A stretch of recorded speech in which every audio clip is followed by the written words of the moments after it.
Message is sponsored by the Florida Department of Business and Professional Regulation, the Florida Association of Broadcasters, and this radio station. Hurricanes can cause severe damage to your home or property, so if you need storm repairs, make sure you use only Florida licensed contractors. Remember to check their references, get everything in writing, and don't pay up front. To verify your contractors are licensed, contact the Florida Department of Business and Professional Regulation online at myfloridalicense.com. That's myfloridalicense.com. If you're not happy with your investments, if you've ever tried the stock market and haven't done well, hop in the car and get to Online Trading Academy. Online Trading Academy's pro investors show you how they find the right investments. Learn current Wall Street skills about stocks, options, futures, forex, even Bitcoin. See how market timing works and how money is made in up, down, and sideways markets by using their patented rules-based strategy. It helps find the right investment and limit the risk. The instructors at Online Trading Academy are certified, currently trade, and are profitable. They show you how they invest every day. Call now for a pair of tickets to a free half-day class at Online Trading Academy. Classes are all over Miami-Dade, Broward, Palm Beach, Jupiter, and Port St. Lucie. Call Online Trading Academy now. Call 954-668-2510. 954-668-2510. 954-668-2510. Now you can get Talk 1470 WNN on 95.3 FM too.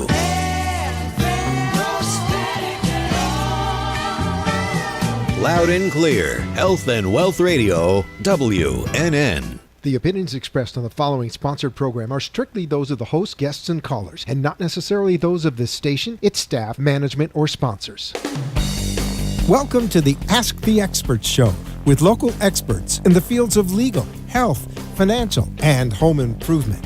Enjoy being educated in such topics as personal injury law, community association law, family law, bankruptcy law, along with health show topics like pain management, men's health, and dental implants. Now, sit back and enjoy today's Ask the Experts with host Steve-O. Hey, good afternoon. I am so glad that we're not going through what they're going through in Florence. We all know what it feels like. It's actually kind of nice outside. Hey, we got another great hour-packed show today, and our first expert is attorney. As I said, attorney Michael Miller. Hey, Mike. Hey, Steve. How are you? Glad Good. to be back. Listen, this is like, it's a sad topic, but it's like one of my favorite topics because I have learned so much about this, not personally, but other shows we do around the country. So let's start off. Tell everybody about your practice. So I'm an attorney and a CPA. Been practicing for about 30 years, and I focus on tax law, tax resolution, generally individuals, but also businesses. And, like I tell people sometimes, I'm sort of an ER doctor for people in a tax crisis. So I get involved and I, look at the emergency situation first, which is usually somebody's getting their bank account levied or their wages garnished. So I get that stopped immediately. And then I move on to more long-term resolution of either getting a one-time settlement or offering, a installment agreement, something like that. And then I, counsel the client as to how to avoid this in the future. And so that's generally how the representation goes. Well, I wanted to make sure because, you read these stories like, hey, I can get someone pennies on the dollar. You get stuff that, I don't know, it just doesn't, for me, it doesn't pass the test. And from you and I talking over the last two shows, I really have a lot of faith in you. And I think that's important because this has got to be a major burden on someone's shoulders when they owe the IRS money. It is. A lot of times it's more than a mortgage. So a lot of times it's the biggest debt the person's ever going to have in their lifetime because it's obviously larger than a car purchase, and most of the time it's larger than a mortgage, a home purchase, which is usually your biggest purchase in your lifetime. Sometimes it's over $100,000, $200,000. You'd be amazed how the average person can run up such a debt. But when you add penalties and interest and other things to it, it adds up. And it's scary because, some people go to prison over this. Can be. It turns into criminal. But even if it's just civil, which is what most of the IRS is, it can ruin your life. And they have 10 years to collect, and they don't have to get a court order to take your assets, like most people have to sue you in a court of law and get a judgment, win the case, get a judgment, and then they have to jump through further legal hoops to take the money from you. They're very good Such at as what a they writ do. of garnishment and then send it to the bank and so forth. The IRS, on the other hand, simply has to send you one letter to let you know that they're about to levy you. You have a right to a hearing. Within 30 days, you have to ask for the hearing. And if you do not elect that hearing, then they have the ability to simply, take your money right out of your bank account or garnish your wages. And they can take basically everything you make except maybe a couple $100 if you get paid every other Friday. So it's surprising how much they can take. And of course, with your bank account, they can take it all. They can take the lesser of whatever's in the account or what you owe the IRS. Normally, what's in the account is less than what you owe, Right. so they're going to take the whole thing. Wow. The bank will hold it for 21 days and see if there's a resolution. But after that 21 days, the money goes to the IRS. And during the 21 days, the money's frozen. So it's essentially as if it's gone from the account. Exactly. Because it's not available for checks, and your checks are bouncing. You got all these non-sufficient funds fees. It's a nightmare. So the key is to not let it get that far so that they have to resort to that type of collection activity. You want to take care of it early, get into an installment agreement, or possibly offering compromise settlement or some other resolution before it gets that far down the road. I tell people, do not try to do this yourself.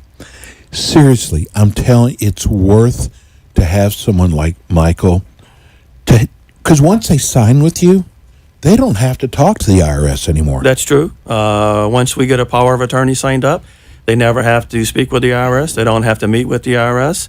So that right there, they get some peace of mind right there. And, they don't make any mistakes in terms of what they say or what they do.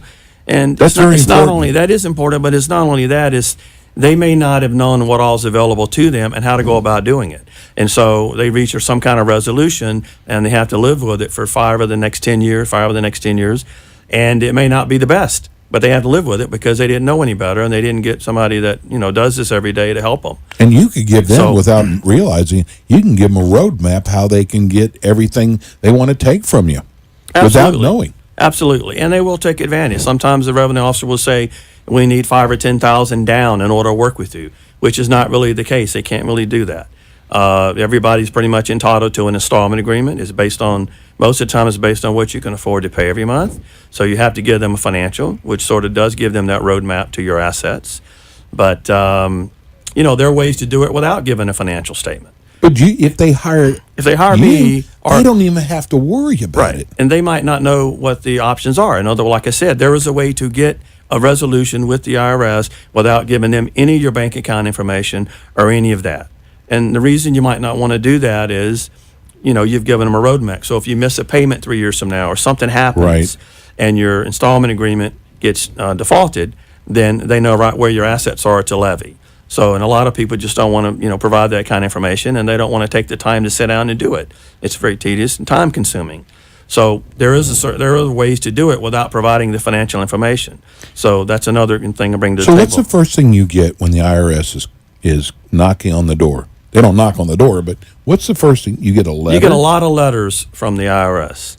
That's why these scam calls, that it's pretty much a scam, because that's not the way the IRS operates. They don't call you and say you owe money and give us the money now. That's not how they operate. So that's really your first sign that these calls, these scams that are going around are in fact scams. Or get an email from them. Yes, they don't send emails at all because of security concerns. Okay. So they operate, believe it or not, faxes. They're probably the only organization that still uses faxes as their primary communication. Yep. So faxes. So it starts off with a letter. So you get a letter. Generally, the way it works is when you owe them money, maybe you file a tax return and you do not include a check. So you file and you have a balance. You'll get a nice little letter that says you owe money, please pay us. And then if you don't respond, then the letters get a little more aggressive. The next letters may say notice of intent to seize your tax refund or notice of intent to seize your assets. Those are collection letters. And then if you don't respond after a while, you get the real important letter, which is the only one that has final in it. It says final notice of intent to levy and right to a hearing. That's really the only really important letter that comes in those things. That tells you that you better do something within 30 days or they are going to levy your bank account or garnish your wages. They shouldn't wait that long, though, Up to should that they? point, they can't do that. They have to give you that notice. Okay. But many people do not pay attention to the letters. They don't open the letters. They don't go when they get a certified mail. They don't go pick it up. So, and if they do open the letters, they can't distinguish between all the other letters and that one letter I just described. That's the important one. And so they end up not doing anything. And then 30 days later, they get up one morning to check their bank balance, and there's no money there. Wow. And all these checks are bouncing, and it's a nightmare. Or they find out they're not getting a paycheck this Friday. Right, because it's being garnished. Yeah, and then if you let it get that far, you call somebody like myself, then you're at the mercy of the revenue officer. They're the bill collectors for the IRS. They're the ones that are out in the field collecting the money. They're called revenue officers. And, they might be on vacation. They don't pick up the phone immediately. They're not happy that you ignored them for 3-4 months. And they know you're in pain now because you're getting your bank account levied or your wages. So you're at their mercy in terms of how quickly they're going to jump. But so you don't want to let the moral is you don't want to let it get that far. You want to deal with it early. There's a way to deal with it, and there's a solution to every one of these problems, and it's best to deal with it early. That's where Don't hide from it. Yes. Don't ignore the letters. Because it's not going to go away. Get good counsel and handle it. And I'm telling you, and this is not trying to just tell people they need to go to you. Don't try to do this yourself. You could get yourself in so much trouble trying to do it yourself to save money.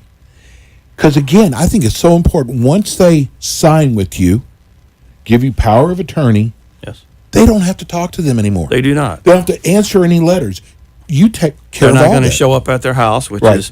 is what some of the revenue officers will do if they haven't gotten communication from the taxpayer. So they're not going to show up at your house or business, and you don't have to deal with them. And the average taxpayer doesn't know the procedures. There's a lot of procedures in this, and they don't know what to do. They don't know if the IRS representative is taking advantage of them because they know they don't know what they're doing. So you're right. The best way is to get an attorney or somebody qualified in this area.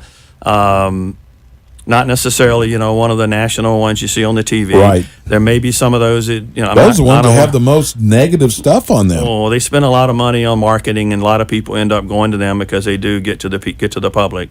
But you hire a qualified person, you do some due diligence, and you hire somebody that's got some credentials and has done this before, and you get good representation, and it'll work out. And the good representation is important. I actually had, when I started my shows about 9 years ago, I had an attorney. You probably know her name. She's was very famous. And she's taken as many cities as I can give her, and she tell me how well. She ended up going to prison. Yeah, I know who it is. Okay, so I don't know what happened, but all I know is it's very important. Don't just go to the phone. Don't just Google someone. That's what the purpose of the here's show the is. problem with the national firms, okay, such as the one you were mentioning. If you hire them, you're going to be talking to somebody in a call center in Denver. For some reason, Denver is ground zero. That's where a lot of them are based. So you're going to be talking to somebody in a call center in Denver. The first person you're going to talk to on the phone is a marketing person. Not going to talk any substantive tax law with you. Not going to get down and dirty and start talking about your specific issues and how to resolve them. The conversation is going to center around broad tax situations, not your specific situation, and promises about a settlement, which before you get financial information from the taxpayer, nobody can possibly tell you the likelihood of getting some kind of settlement, because it's all numbers driven. Right. It's a function of the amount of income you have left over every month and your assets, and only those two things. And it doesn't have any effect on what you owe, really. So anyway, what you're going to be talking, if you hire that company, called ABC Company, you're going to be talking with somebody in Denver or San Jose or somebody over the phone. You probably know more than If they you do. hire, someone local like myself, you're going to come down and we're going to talk about your issue. And if you have a problem, you can knock on my door. I'm there every day, and we can resolve it. So to me, if I was in a situation, that's what I would want to do. Right. But for whatever reason, people do hire the national companies, and then I only hear about it when they come to me, and it usually doesn't turn out well. Right. For whatever reason. I'm not painting a broad stroke on everybody. No, but I that is totally generally believe you. my experience, is that it doesn't. But you're not going to get the one-on-one type of communication you would if you hire somebody local. So that would probably be the first recommendation. Hire somebody local rather than the national companies. What's the time period from the first letter to the final letter? Probably about 6 months. They send you a lot of letters. But you don't know when that you don't last know. one's going to come. It could be a function of how much you owe as well. But there's some time. I mean, they generally don't really expect the taxpayer to pay all of their balance at once. All the letters will say that, and they would like to get it all at once, but in the real world, it never happens. So really what the IRS is looking for is you to get into some kind of payment plan based on what you can afford to pay and start paying your balance back and stop the bleeding. In other words, quit doing whatever you were doing before that got you in this situation and start doing it right, which means if you're not a wage earner and you're not getting withholding, you need to start making quarterly estimated tax payments like you're self-employed. So you're not getting any taxes paid in. You have to pay your taxes yourself. So what you're supposed to do is every quarter, you're supposed to pay in some taxes towards your liability for that year. And then when you file your return on April 15, you have a nice credit to offset, and you don't owe much. You file, you pay, and you don't run up this, stop the bleeding. You don't run up these liabilities every year. And that's what they really want you to do. Get an installment agreement to take care of the arrearage, and then do the right thing going forward. I see someone coming to you with a problem. Everybody comes, he's got a problem, and you can almost wipe that heavy burden on your shoulder once they go with you, because now something's going to get done. You're not going to have to. You know what you're doing. They know that you know what you're doing, and I think there's a lot of things which I want to go over, including the passport. But a lot of people don't know what the IRS can take from you. They don't, and here's another problem. Once they file a tax lien against you, so generally the IRS files a tax lien against any taxpayer that owes over $10,000. They might not get to it for a while, but generally they file the tax return if you owe over $10,000. Once you file the tax lien, all these national companies that are out there, they pull that from the courthouse records, and then they have a tool that they get from the tax lien just has your name and address, and they'll ask for your social. So they use that to make a phone call, and so the taxpayer who's got a liability for the first time or whatever starts getting bombarded with all these calls from all these national companies, and they're telling them all sorts of things, most of which is not true, just to get their credit card and get their payment, such as we can get you a pennies on the dollar settlement. We do it every day, but when you think about it logically, how could they possibly know that if they haven't asked you, do you have a home? Do you have equity? What assets do you have? How much income do you have? I mean, you could ask one question such as, do you have a home? And they say yes. How much equity? Yes. With those two questions, you could eliminate the offer of compromise if they wanted to. Wow. But they don't ask that question. So my point in saying this is that the taxpayer is going to get a lot of questions, going to be more confused because of all these people that are calling them.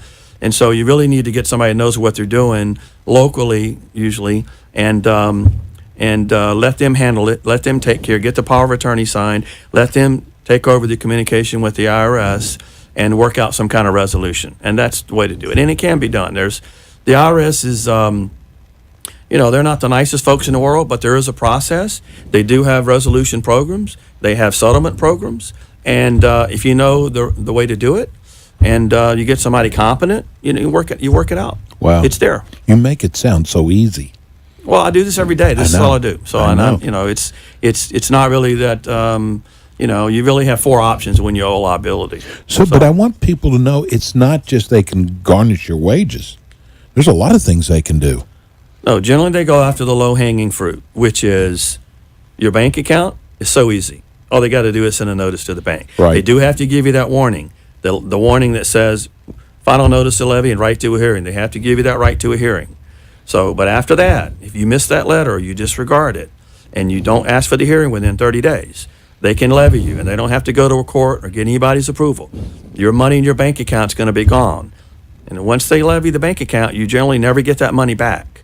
Because even if you work out something with them going forward and you get them so that they will not levy you again, if you ask them to give you that money back, they're going to say, no, you didn't work it out with us before. We levied you. We're going to use that money and apply it against your balance. Gotcha. So you'll never see it again. If it's 10 grand, 20 grand, that money's lost. Another reason why you don't want to let it get that far. You want to get it worked out before it gets to that crisis situation.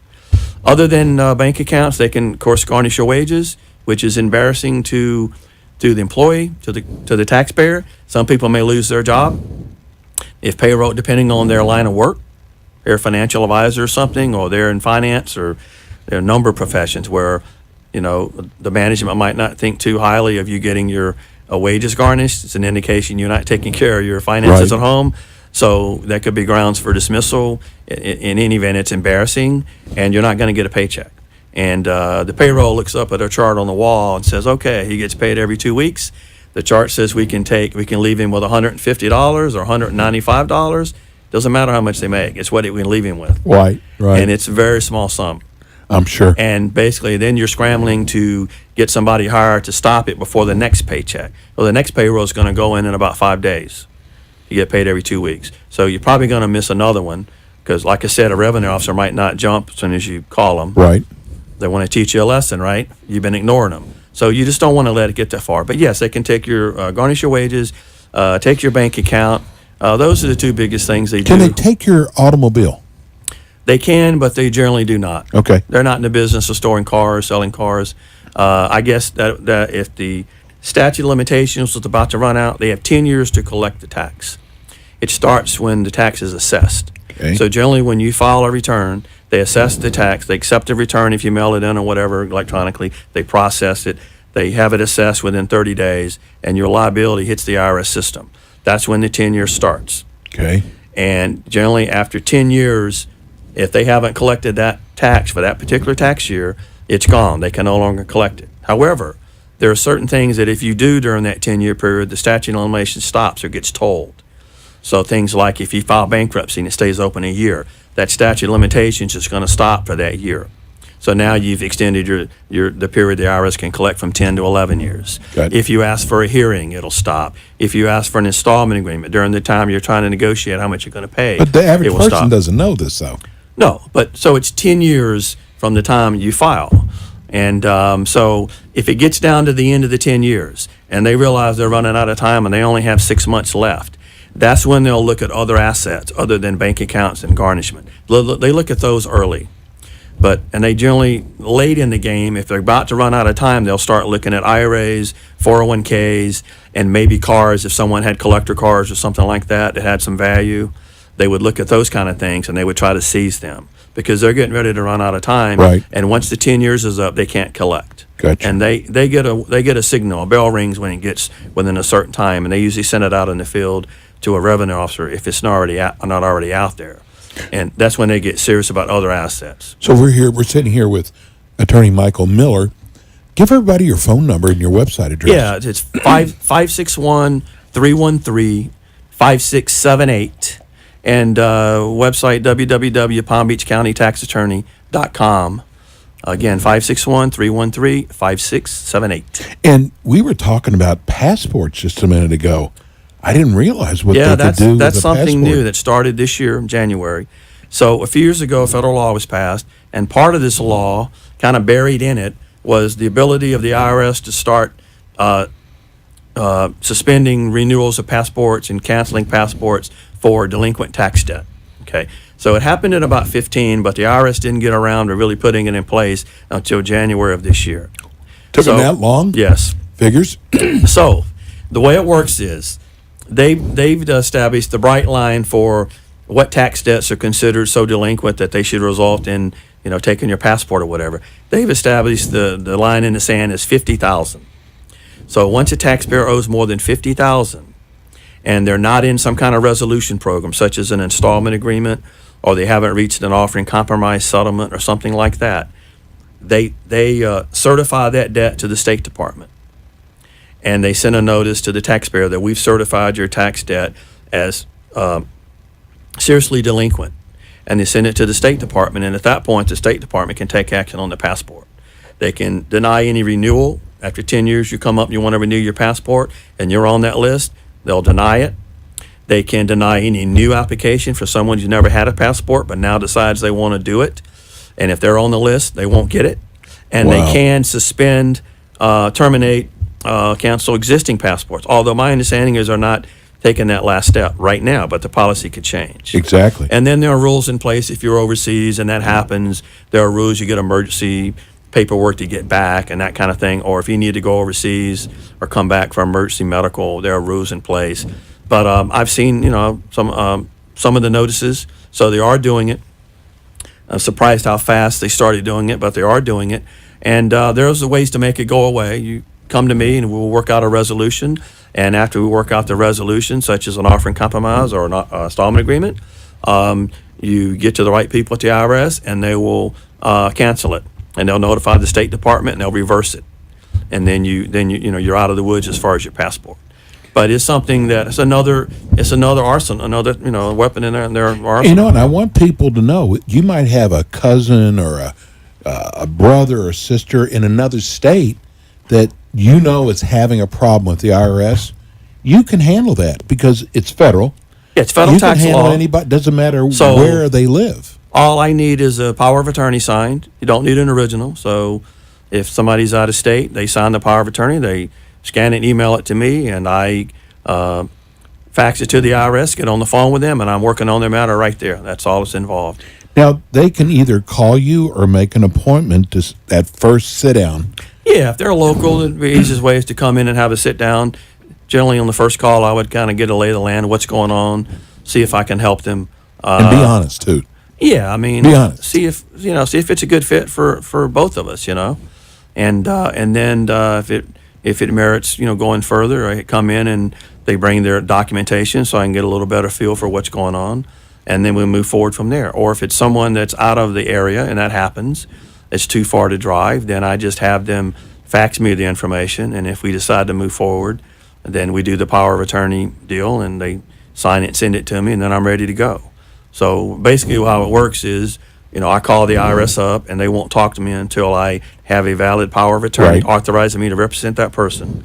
And once I have that authority, and they don't need an original, it's all based on a copy, they basically ready to work with me. And so I work with them and, get a resolution of the problem. Wow. So tell me why I should come to you. Well, I mean, that's always the last question at the end of the show. You're going to get an honest person. You're going to get somebody who knows what they're doing. I've been doing this You're for an attorney. 30 years. You can check you can check the reviews. You get a lot of good reviews on there, and you're going to get top-notch representation. No games played. I don't bill people by the month. I generally figure out what I'm going to do. I have a schedule of fees, and I based on what I'm going to do, I add up the fees, and I say, this is what it's going to cost. It's usually a fixed fee. Mm-hmm. If it takes me longer to do it because the IRS denies it and I have to appeal, or for some other reason it drags on, it's on my nickel. I never asked more money. Never have. Okay? So that's not always the practice out there. A lot of people will, nickel and dime you. I want a little in here. So I, fair with the fees, get good results. Can't guarantee. Nobody in this business can guarantee. There's no way. Especially on the offering compromise. But I generally do not send them out unless I'm pretty sure that it's going to get accepted or we're going to get some kind of deal, maybe a little bit of negotiation. And you've done at the so end. many of these. I mean, you do. This You're isn't dealing in your this first practice area. rodeo. You're kind of doing the same thing every day. Different facts, different circumstances, different amounts. Some are harder than others, but the same drill. And a lot of times you're dealing with the same people, the local revenue officers. You're dealing with the same officers.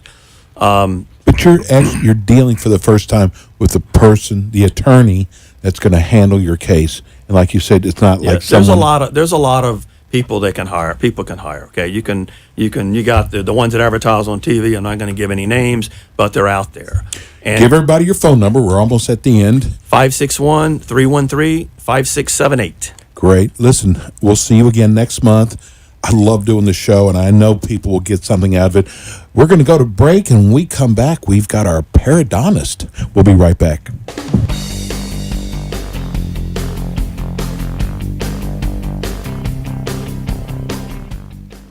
Get your smile ready for summer. Are you missing teeth? Do you have loose teeth? Can you bite into an apple?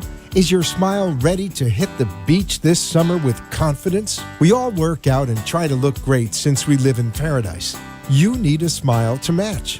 The South Florida Center for Periodontics and Implant Dentistry can help you replace those failing or missing teeth with a beautiful smile and the confidence you deserve. The doctors at the South Florida Center for Periodontics and Implant Dentistry have helped thousands of patients rejuvenate their smiles for nearly 30 years by replacing failing and missing teeth with dental implants. Often new teeth are replaced the very same day using the technique they pioneered more than 15 years ago. Teeth today. At the South Florida Center for Periodontics and Implant Dentistry, all of their doctors are board-certified dental specialists. They have placed thousands of dental implants. And we all know that experience matters. Call the South Florida Center for Periodontics and Implant Dentistry today to schedule your free consultation. Call them at 561-912-9993. You'll be glad you did. You are listening to the Ask the Experts show with host Steve-O. We will be right back with more experts in the field of legal, health, financial, and home improvement. Join us every Thursday from 5 to 6 p.m. Now, get ready for more Ask the Experts. Oh, hey, listen, we're back. Live radio. So if you're just tuning in for the first time, this is the Ask the Experts radio show. And every week we have a different expert, sometimes two experts. But our next guest, who's with us every month from the South Florida Center for Periodontics Implant Dentistry, and I don't know if it's because of my age or, because people know that you're on our show now, and we're sitting here with Jeff. He's one of the senior partners of the practice, and you're going to tell people about your practice. But now also my friends are going, I had dental implants, and I actually never knew they did, and they start sharing their experience with me. Some of them had a good experience, some of them didn't. But I never realized all the people who have some kind of implants. Yeah, there's a tremendous number of people that have implants these days, and it's because people want to have their teeth. Yeah, and we're going to get into that too. This is like my easiest show to do with Jeff. I actually started calling Jeff the professor. You're like a college professor that I enjoy going into and taking notes. You've been doing this for a long time. Well, we've been doing implants. I've been doing implants since 1987. Tell people your story about your TV show. I just think that's wonderful. We'll get there. But okay. It's very humble. No, it's kind of fun because implants became available in the United States in the late 80s. I didn't know they've been around that long. They've been around that long. And when I completed my training, implants just became a novel idea. They were something new. And every time we did one, it was a special procedure. I first started practice in Washington, D.C. and taught at Georgetown University. So, yes, I have been the professor there, too. No wonder. A couple of places. Now I teach at Nova Southeastern University, and I've been there since I opened the doors, and I'm very proud of what we've accomplished I've there. never heard you say that before. I was true. just calling you the professor. Well, you do. No, there. And I'm also on the faculty at Boston University. Okay. So, and I teach at other Georgetown's universities, out of too. bed school. No, not at all. Anyway, when I moved to Florida, the patients that I saw here were pretty much the same people I used to see in Washington, D.C., but they were generally a little bit older, and they had a little bit more severe problems. But they didn't want to lose their ability to have teeth. So we ran out of conventional options, and this was in the early 90s. And at that time, it became South Florida, Southern California, and Arizona sort of were the hotbeds of innovation in implant dentistry. And we started doing a lot more implants in this part of the world than other parts of the country. So it used to think if you had a problem, you'd get on a plane and you'd go to Boston, or you'd go to New York, or you'd go someplace like that. It turns out that this area was one of the real innovative centers in implant dentistry, and some of the real leaders in the field were down here. So we became very focused on that. And you asked me about how we got into primetime with implant dentistry. And that was an odd transition that I have to confess was never part of one of my career goals. And I remember the show, too. Extreme Makeover came around in about 2001. I think that was their first season. And at that time, they were doing LASIK procedures to instantly correct vision. They were doing all sorts of procedures to suck fat out of different parts of your body. A lot of plastic surgery. They were on extreme diets. They were doing hair transplants. And they were fixing teeth, too, because this was all about how you could quickly make someone over. And their window was you had to get done in 2 months because those are the parameters of the show. You come in and we're going to fix everything we can in 60 days, and we're going to have this big reveal, and you're going to meet your family and your friends, Right. and they're going to have a big party and everything else. Well, the dental side of that was all about cosmetic stuff. It was about some veneers or taking out teeth and replacing them quickly. And as far as the producers knew, the only way you could do that was with dentures. I saw that, and because this was kind of an innovative part of the world, we had been doing what's called immediate implants and immediate load implants, where we were putting them into function the same day. I'd been doing that for 4 or 5 years before that show So started. you were way before your time. I You was. were, I had- especially with teeth in a day. Yeah. And in fact, there was a program or a technique called Teeth in a Day at that time, but it hadn't taken off very well. But we had this, we called it Teeth Today to differentiate from Teeth in a Day, which was a guy from Philadelphia. And we had that going, and we had documented papers. We had probably 50 or 100 patients that we had already successfully treated by that time. And I sent this body of knowledge to the producers at Extreme Makeover, and they looked really hard in the LA area I'm sure. to find someone who could do it, and they couldn't. So they searched California, they couldn't find somebody, came back to me and said, okay, if you get a California license, you can come out here and be part of the show. And that's exactly what happened. Isn't that amazing they couldn't find anybody in California, of all places? Yeah, I thought so too. Yes. And I was pretty shocked when they came back and they said, okay, we'll fly you out, but you got to work here because we do all of our work out of this one office that had been converted to a studio. And I became part of the show as a result of that. So I was the first implant surgeon to do implants on prime time. Wow. Tell everybody about your practice. So our practice is in Boca Raton. We are 4 specialists, which means that we have all finished dental school and gone on to at least 3 years of additional training focusing just on periodontal treatment, which is keeping teeth that are affected by gum disease, and also implant dentistry, which is about replacing teeth that are too far gone that we can't save anymore. So we're all specialists. We're all board certified, which means we have gone Big the extra difference. mile to sort of validate our specialty training. And we also need to keep up with that because that expires every 6 years. And we have all recertified when necessary, and so we're all on top of our game as far as what we do there.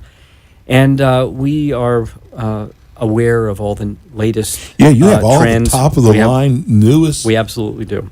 So Just your X-ray machine alone is we have- amazing. correct. And I'll tell you before we adjourn tonight about the last patient I saw because it's very relevant to where all this expertise and technology can take us. But back to our practice, we also have an anesthesiologist that we bring in on occasion, and we also do sedation in the office. So we have all the facilities we need to make you comfortable and to get a great result. And that creates confidence, and it creates great results. I think the most amazing thing is I would have thought people would be in a lot of pain, and we've talked about pain. I thought it would be extremely painful, especially even days after, but that's not the case, though. It's very rare for our patients to need narcotics like Vicodin or Percocet or anything like that. We almost never prescribe those medications because you don't need them. We use very precise techniques, and that creates very little trauma, so there's very little pain. We also use lots of other types of medications. Anti-inflammatories are really good, and people do And not you told suffer. me people come in on a Friday could go to work on Monday. No, people come in on Thursday and they go to work on Friday. Friday. Okay, that's even better. That's amazing, though. It is. Large procedures, we suggest you do it on Friday and then go to work on Monday. But 1, 2, 3, 4 teeth, something like that, it's an overnight thing. You really aren't going to lose People are any probably time. afraid. Of They course know they they are. need it done. Yeah. But it's like, oh, it's going to be painful. I'm going to miss work. And that's just not true anymore. It shouldn't be. Although, again, back to the last patient I saw, he told me he recovered for 6 weeks after his last procedure. It wasn't done by us. Oh, no wonder. But Did your mouth drop when he told you that? Yeah, because I don't hear It's a those long stories time. from our patients anymore. Sure, there's every once in a while we have a complication, but we know how to deal with that Right. too. And the routine is you get it done. You take a few anti-inflammatories like Motrin or Advil or Aleve or something like that, and you go about your business Just over-the-counter stuff. most of the time. That's amazing. What, another thing we've talked about in the show, because I have a friend of mine, that this changes your life. This is a life changer, because if you were missing a tooth or some teeth, you smiled different, you acted different, your whole Sure. persona was different. As human beings, we zero in on people's faces. That's the first thing you look at with someone. And first you're going to look at their eyes, then you're going to look at their smile. And you're going to make some instant judgments about that person. If that person has an unaesthetic smile, you're going to make some associations. You're going to make some fast assumptions that are not fair, and they may Right. not be correct, but that's Imagine what we going do. for a job interview. It's terrible. And, now is a pretty tight job market. So you want to upgrade your job. You want to have that first great smile. You want to make eye contact, and you don't want to feel self-conscious. If you're missing teeth, if your teeth are discolored, if they're crooked, then you are going to turn someone off, because you're going to send off all sorts of negative energy. And you're going to feel that way yourself too. Right. And that's not a good way to be. No. So I want to hear about the teeth in a day. I think that is amazing. How does that work? It used to be thought that implants needed to heal completely before we could touch them, before we could use them to support a tooth.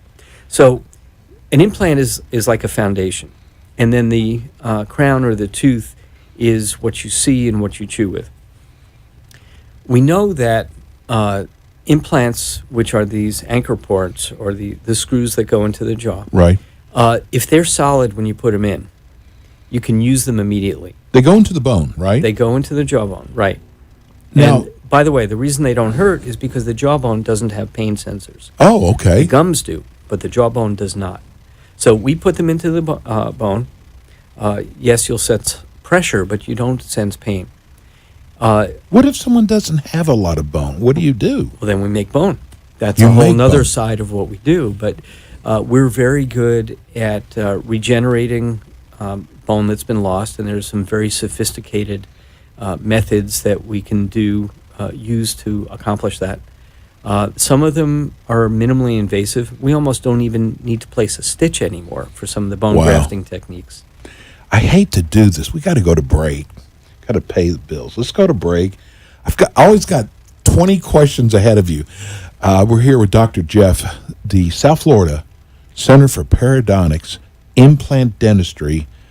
I love these guys. Dr. Fred's not here today. He's out of town. Right. But we're going to come back. I've got so many questions for you. We want to continue on with, especially what do you do if there's not a lot of bone to work with. We'll be right back with Dr. Jeff.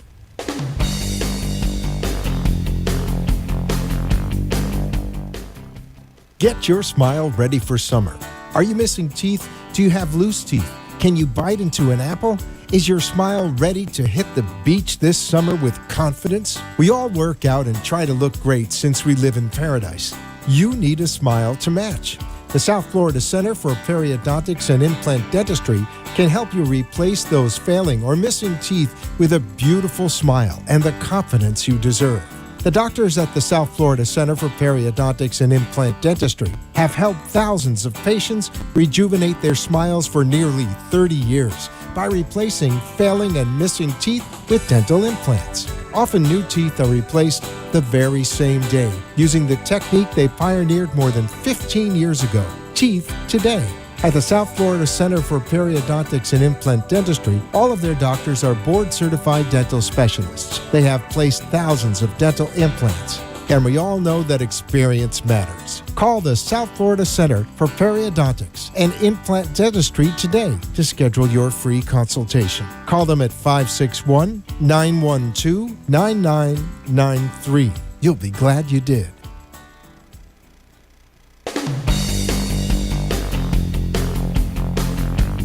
Hey, we are back for our last 15 minutes. I'm here with Dr. Jeff. He's one of the partners of South Florida Center for Periodontics and Implant Dentistry. You know, this is basically what you do. You do periodontics, you do implants. You probably could do general dentistry, but this is really what you concentrate on. I'm telling you, I've had some friends that went to dentists, general dentist, that said, oh, yeah, we do implants. And it was a nightmare.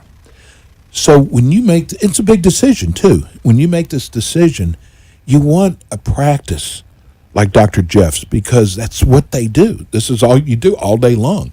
So we were talking about bone structure, and I know that it's important, but I didn't know that you could actually make bone. And you said you had a patient today that kind of is a lead-in. Yeah, I have, I like your patient stories, by the way. So the last patient I saw is a patient who has had lots of complications with previous bone grafting procedures. And there's a variety of different reasons for it. But he came in today, and he expected me to talk to him about doing another bone graft and going through the same routine all over again. And in the back of his mind, I could see he's wondering, why is it going to work this time when it didn't work last time? This is the guy that took 6 weeks to... He healed for 6 weeks after the last one, and he was deathly afraid that he had to do this all over again. I don't blame him.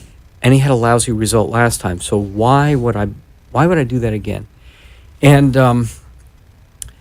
one of the things that we have is every piece of technology available. So we took a new scan so we could see three-dimensionally what this area looked like. And I noticed that there was more bone in one area than the other doctors either appreciated or could visualize at that time. And I said, you know what? Maybe we can avoid doing another bone graft if we can just place the implant in this spot right here. So a patient asked me, he says, well, how do you get to that spot? And that's a really good question. He said, you can point it out to me here on a computer screen, but how are you going to find this in my mouth? Right. And the answer is we also have a robotic surgical device that allows us to merge the information we get from the x-ray.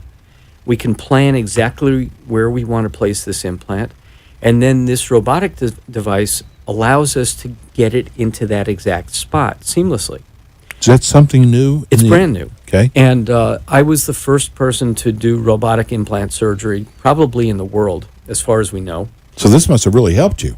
I haven't done it yet, but yes, it does. This is your first one? No, I haven't treated this guy yet because I just saw him this afternoon.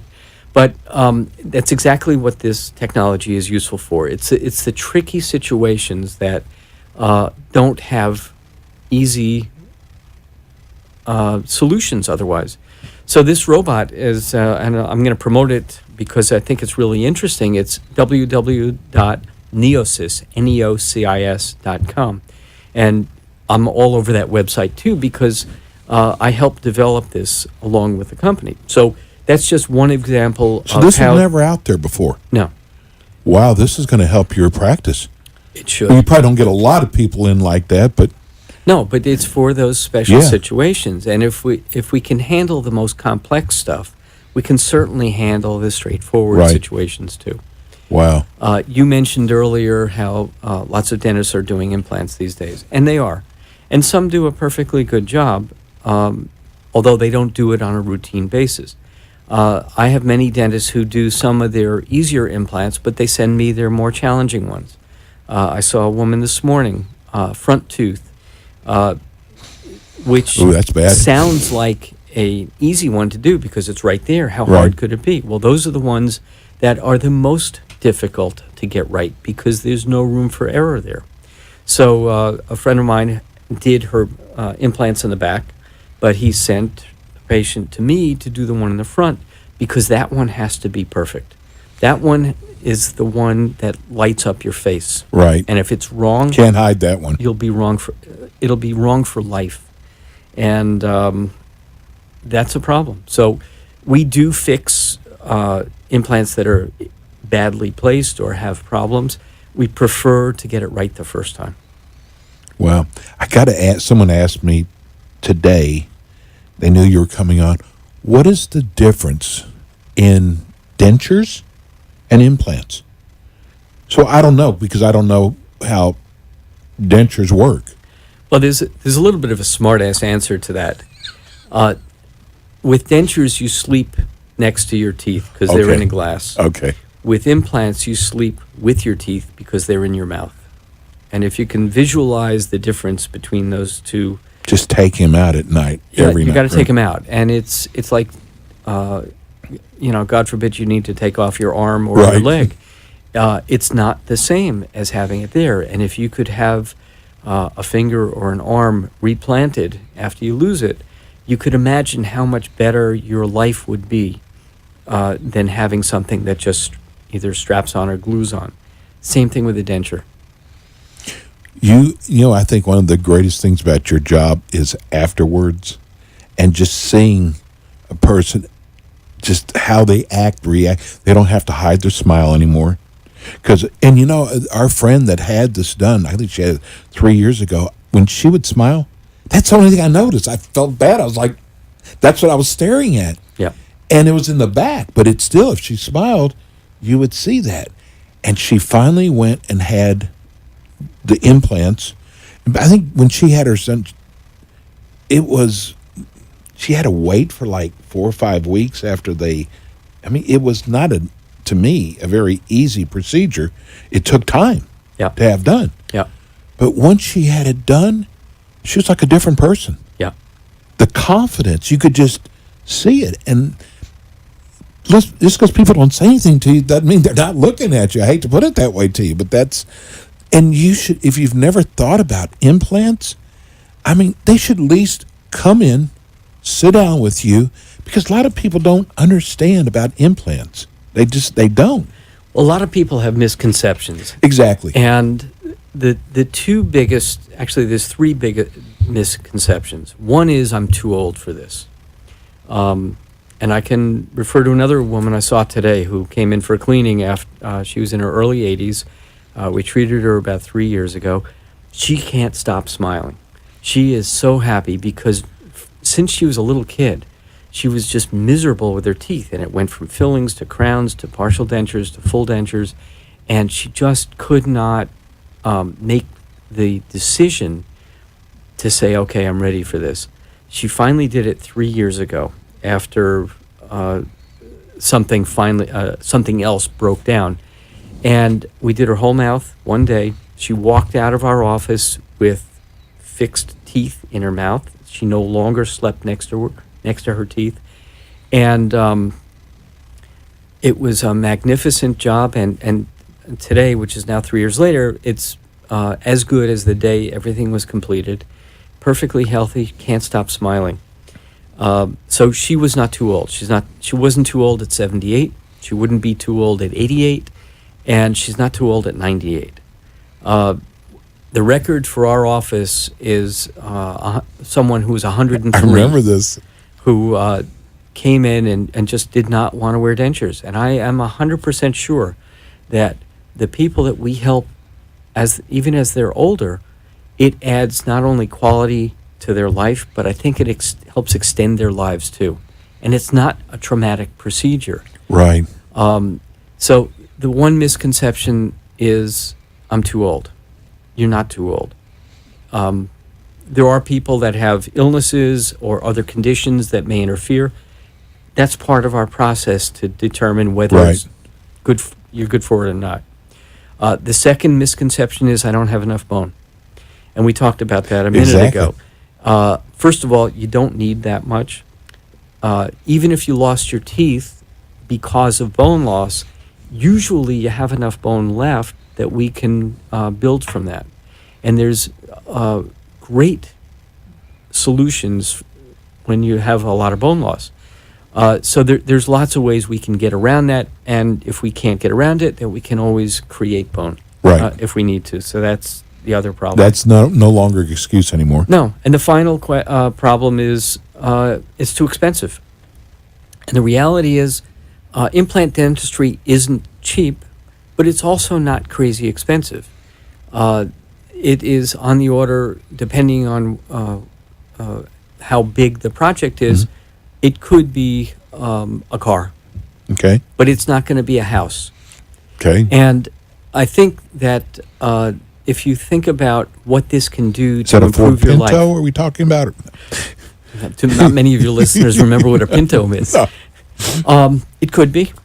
It could be a Pinto. It could be a Toyota of some sort. But It teeth depends. in a day, though. That's amazing. Because 10 years ago, I don't think you could do that. Well, we could, because I was on TV Yeah, with it exactly. 15 years ago. You're But, too busy in Los Angeles, though. Yes. But no, what's happened in the industry is it's amazing. And you just took away 3 major excuses from people not having this done. I hope so. Yeah. And the other one is it's going to hurt. Right. And it generally doesn't. It's manageable. We deal with the anxiety with our anesthesiologist or with other medications or just by You're being talking over good the people. counter drugs. Following treatment a lot of times, yeah. That's amazing. Well, I got to ask you, why should I come to you? We got 2 minutes left. Why should I come to your clinic? You should come to us because we're really good at what we do. We really care about you. We care about the individual. And we also care about getting a great result. And just as an example of this, the last person that I saw, I'm referring back to him again, had an unsuccessful procedure and told me he couldn't schedule this next one because he's still paying off the previous dentist for this unsuccessful procedure. I can't conceive that someone would be paying for an unsuccessful procedure. It's just not the way we do things. Right. We will do it again. We'll make it right because we care about you. We care about the results. We care about our reputation. We've been in this community since the mid-'60s. We're not going anywhere. And we are in the supermarket. We are in restaurants. We are in the mall. We want to smile at you. We want to have you smile back at us. And we're going to get this Give right. everybody your phone number. Our number is 561-912-9993. And our your website is flsmile.com. www.flsmile.com. Hey, this would be a great gift to give to your husband or wife. That Christmas, Hanukkah's coming up. We love having you on the show. You'll be back again next month, and maybe your partner Fred will be here too. Somebody will be here with me, no doubt. Hey, thanks for tuning in today. We'll see you next Thursday at 5 o'clock with more Ask the Experts. Stay safe. See you next week. Good.